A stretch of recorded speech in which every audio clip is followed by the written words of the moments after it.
Payroll protection fraud is a big deal. We continue to hear government bureaucrats talk about how they are going to ferret out fraud and hold people who have engaged and gotten these fraudulent loans accountable. To help break it down and understand the severity of it, how people who unfortunately get trapped in a government investigation for a payroll protection fraud, I'm here to have my good friend and colleague Diane Bass, a wonderful lawyer from Orange County. Hi, Diane. Hi, Justin. So let's take it back to the beginning. We know this pandemic shut down the state of California and really the country in March of 20. From there, the government stepped out to want to help struggling business owners get through this time. People were encouraged to submit loan requests. Most of them have been forgiven, but unfortunately, some people took advantage and now they're trapped in a government investigation. So walk us back to the beginning and what you've seen over the last couple of years.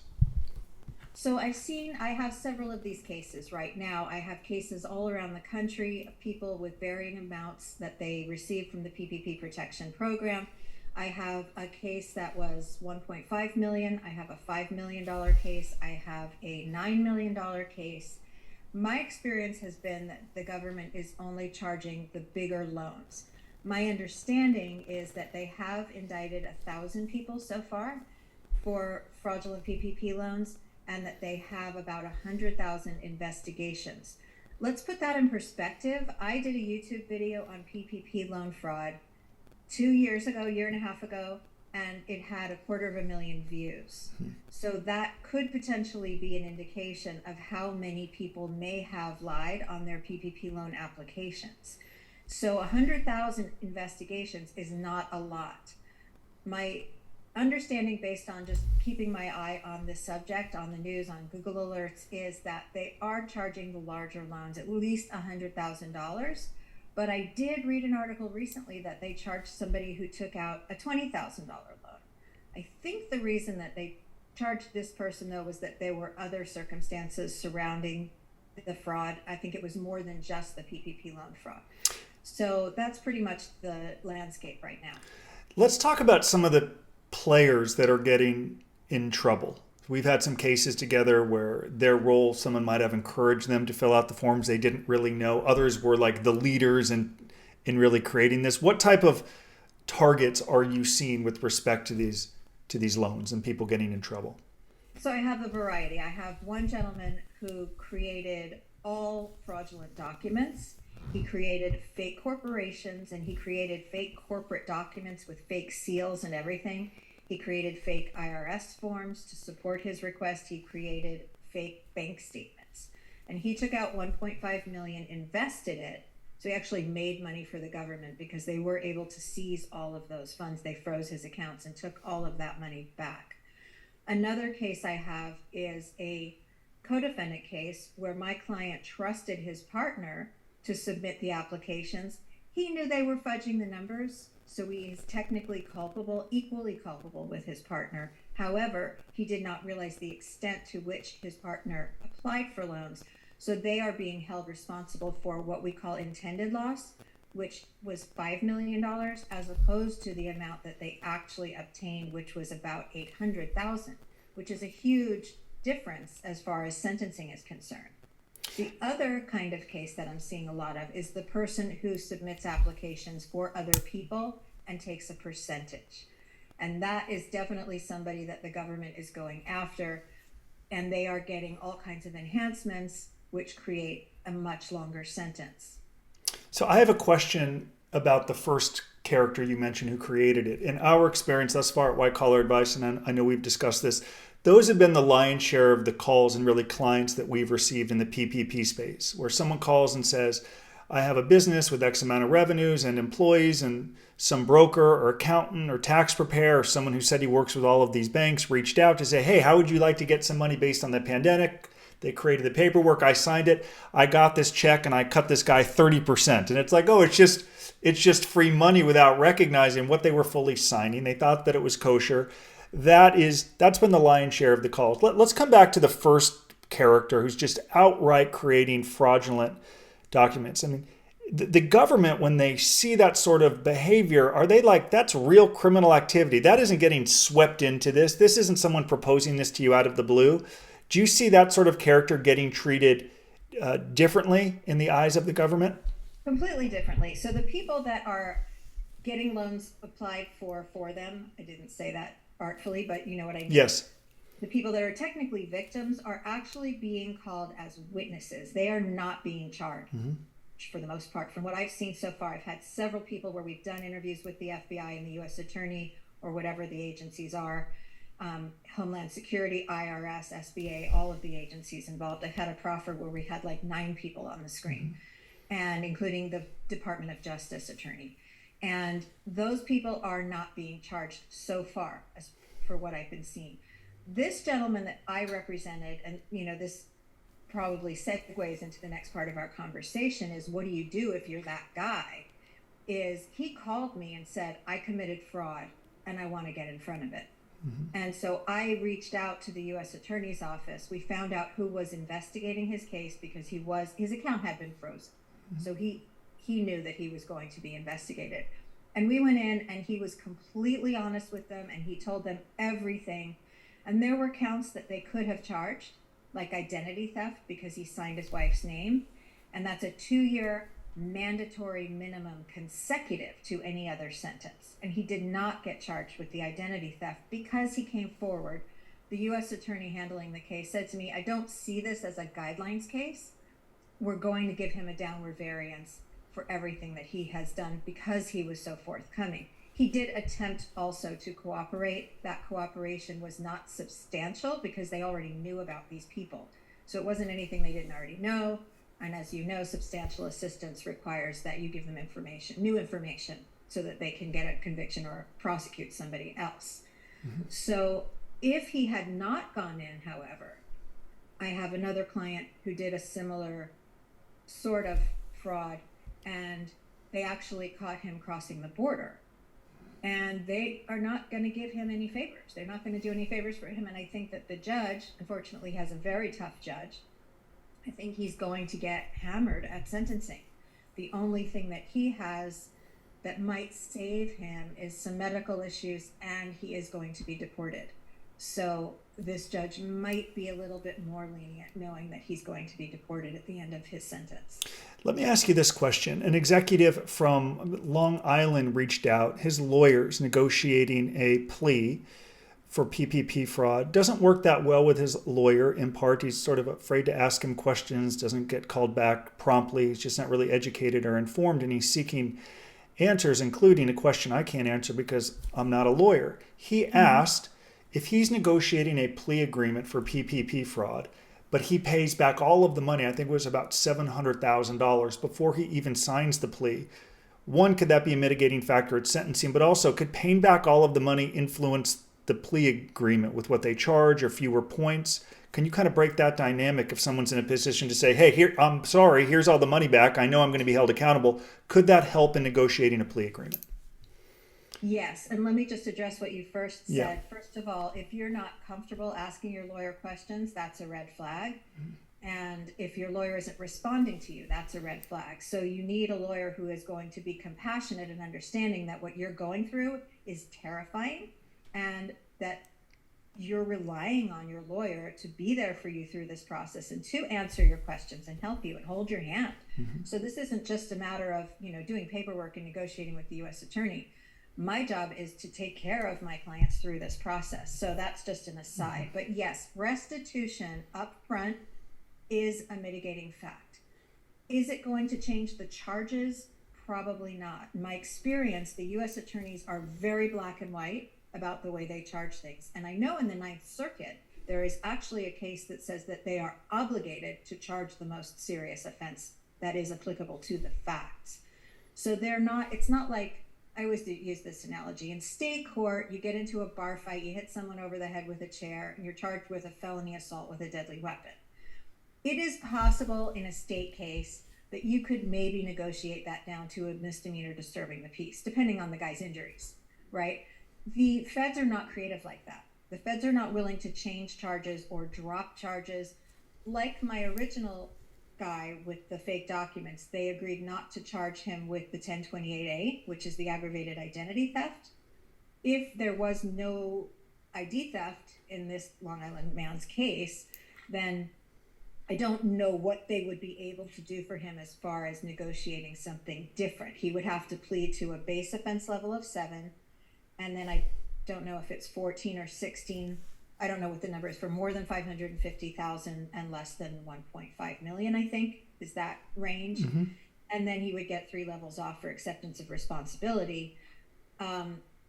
He could get a downward variance at sentencing from the judge for paying restitution in full, because most people don't. Or the government could recommend a downward variance, which usually has a lot of pull with judges when the U.S. Attorney's Office is recommending the downward variance. And then probation can also recommend the downward variance, because if it is the PPP money and he still had it and they seized it, I think it's a different situation than if he came up with the money and paid it back. That's much more of a hardship and a punishment. I have a client who is being disgorged of funds that he obtained in a fraudulent situation, and he is selling all of his real property that he owned prior to the conduct to pay the money back. And I think that is a huge mitigating fact. I mean, he is disgorging himself of all of his investments that he's made in his life as a 60-year-old, and will be left with essentially nothing. So I hope that the judge in that case is going to be very compassionate with my client and acknowledge that that was a huge sacrifice. Let's talk about the stakeholders. When people are preparing for sentencing or pleading guilty, we're all stakeholders, as a consultant, as a lawyer, the prosecutor, the probation officer. Understanding the stakeholders and what it is that they're after, which is justice. When you get a new client, do you see at times they're focusing on how their own life may be imploding? They didn't mean to do it. They didn't have bad intentions. And they're not showing a full appreciation for the defendants or the victims in this case, which I suppose is all of us as taxpayers. How do you help a potential client or client reconcile? I know this is hard, but it's not about you. And if you want the shortest sentence, you've got to begin to make some different decisions. Help us understand that dynamic when someone comes on board. Yes. So when somebody comes on board, they generally are freaking out because they're worried about their family. And I find this actually very compelling. They're mostly concerned about their family, not themselves. How is my family going to pay the bills? How are they going to keep the lights on when I'm gone if I'm the breadwinner? So I do really respect and appreciate that perspective. They say, I don't care if I have to go to prison, I just don't want to leave my family behind. And that is something, you and I recently attended a white collar conference in San Diego, where the presiding judge from Los Angeles was talking about that. And I went up to him afterwards and I said, generally when I say to a judge, please don't punish my client's family, the judge will say, well, your client should have thought of that before he committed the crime. I asked the judge how to approach this in front of the court, and he said, talk about how it affects the defendant, so that the defendant is devastated and heartbroken about the harm that he has caused his family, and to acknowledge that initially. So the first step is, yes, getting over the pity party. Oh my God, my life is falling apart. I'm going to lose everything, including my reputation. And that is going to take a while. There is a process, right? There's a grieving process that you have to go through. Your life is never going to be the same. However, somebody like you obviously is a great example of how your life can be even better because you've learned from it. So the next step is to have the client acknowledge, and this is a lot of the work you help my clients with, the harm that they caused. That this was a terrible time in our country's history. This was, yes, you were struggling financially. Yes, you were going to lose your house. You couldn't pay your mortgage, so you lied on your loan applications and you wanted to make some money. And yeah, I was even going to pay it back. I didn't intend to keep it.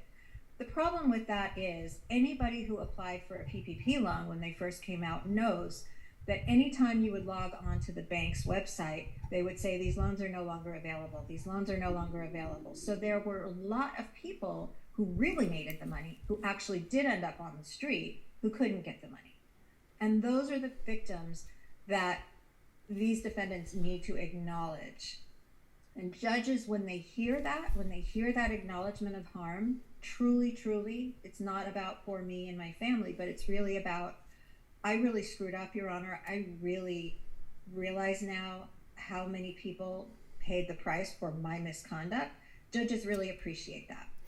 When I was in prison, I remember our counselor, she used to kind of laugh at some or belittle some prisoners who would say, I miss my family. I need to get home by this time for a job that's waiting for me. A lot of guys in prison would say that with hopes they would let them out. And this case manager would say, if you were so concerned about your family or your job, you wouldn't have broken the law. So it's really a messaging dynamic. Our team received an email from someone we may work with. They took the time to write their narrative, but like the first 3 pages was about them and their life and how it's imploding. And like the first paragraph on the 4th page is, and I'm sorry for the people that I hurt and my victims. It's like the wrong message at the wrong time. When I was released from prison in '09, I began attending sentencing hearings and really heard judges fillet defendants who were going to prison for loan fraud, essentially saying, our economy is in the toilet right now. It is melting down because of people like you who got loans you couldn't afford. And now the housing market's imploded. It's all because of you, and I'm going to punish you for it. At these sentencing hearings for PPP, are you hearing judges essentially say you are all that is wrong with our country? Walk us through some of what you're hearing at these sentencing hearings. Well, the most recent thing I heard from a judge was just essentially what I said, that this is one of the worst times in our country's history. This is the worst time that he can remember since Vietnam, and that this person, he was addressing the seriousness of the offense and how many people this affected, and that this is really truly a serious crime. It's not a victim with a face like people who commit investment fraud and they take people's life savings and then they just squander it and buy fancy cars and things like that. And then in those cases, you generally have victims in court telling the judge about the harm that was caused. This isn't that kind of case, so it's hard for a defendant to grasp the extent of the harm. But yes, the judges do feel that way about it. This judge in particular, he didn't excoriate my client, but he did say, I'm going to give you the sentence that the government recommended because this is serious. And you and I both know 2 things. First of all, yes, the very first thing that your narrative to the judge should say is how remorseful you are and how you explain that you get it. You get the harm that you caused. You understand who the victims are and how they may have suffered because of your conduct and how selfish it was. And then, of course, we know that the kind of last part of the letter addresses what you're going to do moving forward to live differently and to repair the harm that you caused, if at all possible. I want to close this video by something that Judge Gutierrez said at the conference. And he said, when someone commits a white-collar crime, I'm cynical, and I believe that was simply the first time they got caught, and they've probably done it again. And I think Judge Gonzalez-Rogers from Northern California was shaking her head. It's like, wow. So that comes to when someone hires any lawyer, someone hires you, I want you to speak about the value of working openly and honestly with you. Because when I got into trouble, I wanted a respected lawyer like you to see me as a good person, as a student athlete from USC. I volunteered in my community. It's like, I don't want to talk about a fraud I helped facilitate that created victims. I don't want you to see me that way. So I withheld. I kind of dissembled. I feigned ignorance. And so doing, my lawyers couldn't help me. So speak to the importance of speaking openly and honestly, even if that includes there's been other conduct in their life that you can address and speak to, because odds are the government's going to find out about it anyway. So talk about that. If someone calls Diane Bass, they're like, hi, I watched your YouTube video. I'm in trouble. I'm scared. I'm not a bad person. Help me. Speak to the empathy that I think is so valued or needed from lawyers. I see my clients as people, especially in these white-collar cases, in these fraud cases. These are usually, I disagree with Judge Gutierrez. These are usually people who have never done anything wrong in their lives. They find themselves in a desperate situation, an opportunity arises, and they take it. Or they don't even start out intending to commit fraud, but then things get over their head and it spirals, and then they end up in a Ponzi scheme or something like that. So I completely disagree with Judge Gutierrez, and it actually offends me that he said that. It concerns me deeply. I heard another judge say that in state court, and I held a grudge against him for years because I heard him say that to a defendant. This was the first time he got caught, right? Yeah. And so when somebody comes to me, I just see them as a person who did something stupid, who made a mistake. And I want to know, starting from day one, everything about my clients. I want to know everything great you've done in your life. I want to know everything bad that's happened to you in your life. These are all factors in mitigation. And that is the beauty of federal court, I will say, because the judge does have to take into consideration the nature and circumstances of the offense. So what led you here, and what was your role if it was a minor part of the offense, if you really didn't do that much in the offense, and the history and characteristics of the defendant. So I want to know everything about your life. Were your parents abusive? Were you molested? Anything that could possibly move the needle. But yes, absolutely 100%, you have to tell me everything, because the government will know, and I will be a deer in the headlights when I find out. I had this happen actually at a reverse proffer. It was a tax fraud case. My client didn't tell me anything. We went in for the reverse proffer, and he had committed a very, very sophisticated tax fraud. I was stunned. Of course, I kept my poker face throughout the meeting, but I had no idea. And if my client had told me early on what he had done, things could have worked out very differently for him. He actually did end up in a very good position, but it would have been a lot easier and a lot more, it would have been quicker. I mean, he wouldn't have had this hanging over his head for so long. If he had just told me everything, we could have taken care of it. So I need my clients to be honest with me and tell me absolutely everything. All right, so I'm going to wrap up this video. On the next video, I want to discuss when some defendants feel as if they have to hire a lawyer that's a former U.S. attorney. I think that warrants a conversation along with other mitigating factors. So for everyone watching, our team has worked with Diane probably since 2013 or 2014. We've had a lot of cases together. She's here in Orange County, does work throughout the state and country. And if you're considering retaining a lawyer for a civil or government investigation, we can't recommend her enough. So Diane, stay tuned. Thank you for contributing to this video, and we're very, very grateful for your expertise. Thank you, Justin. Okay.